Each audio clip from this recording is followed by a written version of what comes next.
Following on from the success of our E92, M3 and F series paddles, we now have our G series shift paddles ready to deliver.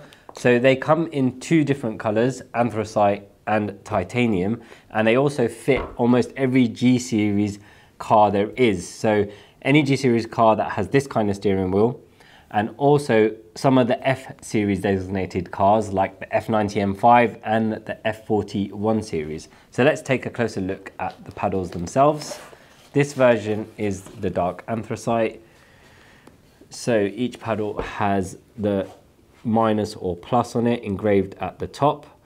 And you can see it's fully machined out of T6061. So even the part that interfaces with the steering wheel is very solid, and you don't get that flex if you change the gears from the upper or lower extremities. And that's something that you do get with some of the other paddles out on the market.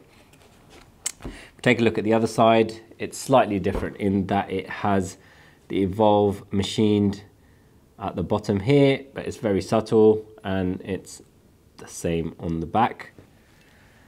So we can take a quick look at the titanium ones. So they are exactly the same, but what I will do here is just hold up both of them together so you can get an idea of the color difference. And which one you pick is personal preference, and maybe whichever one suits the interior of your car better. Some BMWs have a slightly darker trim, so the darker one would work. Some have a slightly lighter trim, and then this one would work.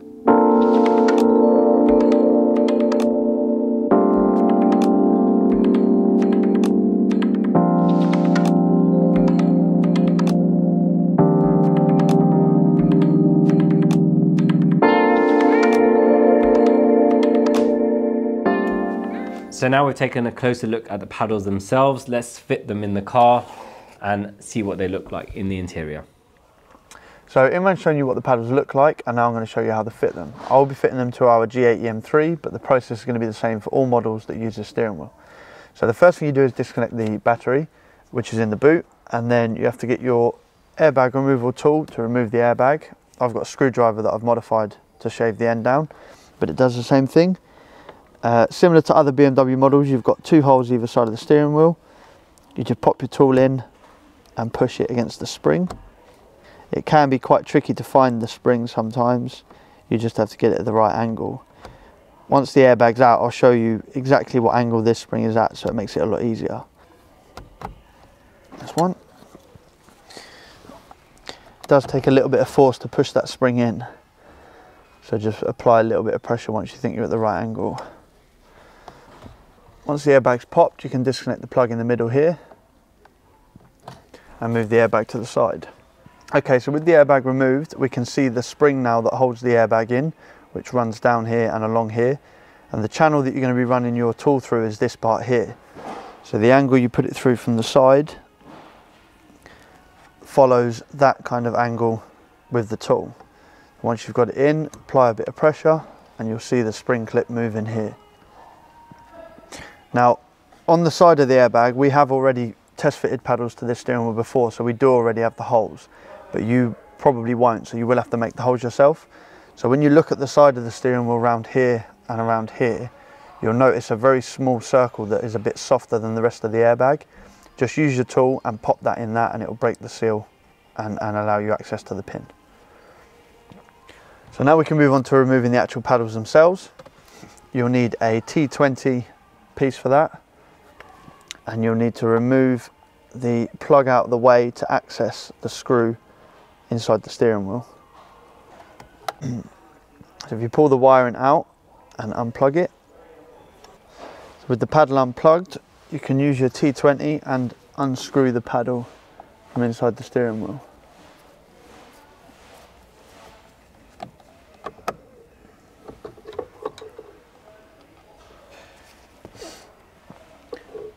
Push the wire through the back of the steering wheel.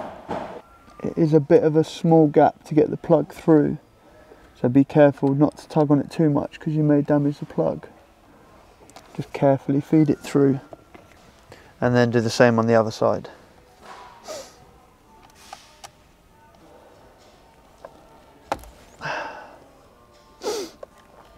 With the second one unplugged, we can then unscrew the T20 again.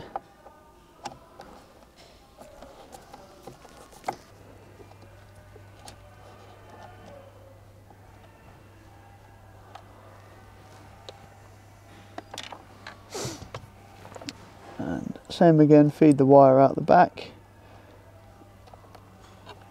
Not pulling too hard in case you damage the plug. And that's the second one removed. Now with the paddles removed, we can move over to the bench and I can show you how to change the paddle itself from the module. So with the paddles removed, I'll show you how to change them over. This process is fairly simple. You've got a pin here, which you push from the top and it comes out the bottom. Once you've done that, you can pull the paddle off from that angle and then unhook it downwards, ensuring that you don't lose that spring. And pick up the new paddle, hook it in on the 2 tabs underneath,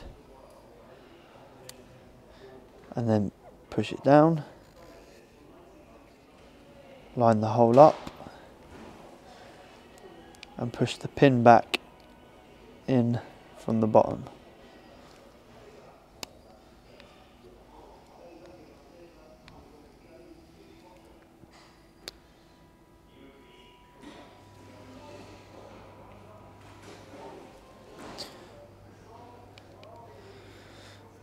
Moving on to the other paddle, the process is the same, except the pin gets pushed from the bottom and it comes out the top.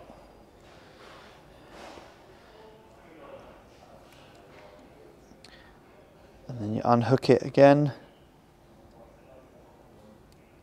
being cautious of the spring. Pick up the new paddle, hooking it in again. Line up the hole and push the pin back in from the top. And that's the paddle change complete. Now these are the carbon fibre paddles that are specific for the M3, M4, but the modules and the process will be the same around all models. So now that I'm back in the car, I can refit the paddles to the steering wheel. Before I do that, it's a good idea to test the function of the paddle to make sure that you've installed the module properly. So if you just mimic the function of the paddle by pushing slightly on the side there, you'll hear it click. That's how you know that you fitted the module properly. Same again on the other one. So now they're both okay, I can stick them back in the steering wheel. So you feed the wire back through, pull it through the front. Again, being careful not to pull too hard in case you damage the wiring. And then replace the T20 screw from inside the steering wheel. Make sure you hold on to the paddle when you're putting the screw in so that you don't push the paddle out the back. Now don't over tighten this screw because it doesn't need that much force, but it's just good to nip it up. And then quick test of the paddle, that's all okay. Plug the paddle module back in and refit the wire. Sorry, refit the plug back in where it was seated. Same again with the other paddle, run the wire through the back.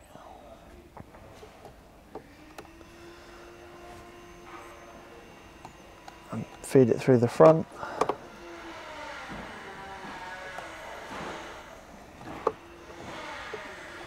Put the paddle assembly in position. And replace the T20 screw.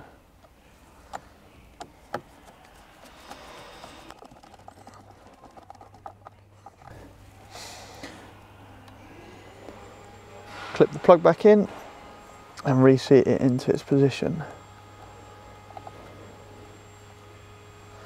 It's a quick test of the paddles, make sure they feel like they're functioning properly. And then we can replace the airbag. Plug back in, line the airbag up, and then just apply some pressure and it'll clip back in. And now all that's left to do is reconnect the battery in the boot and then the job is complete.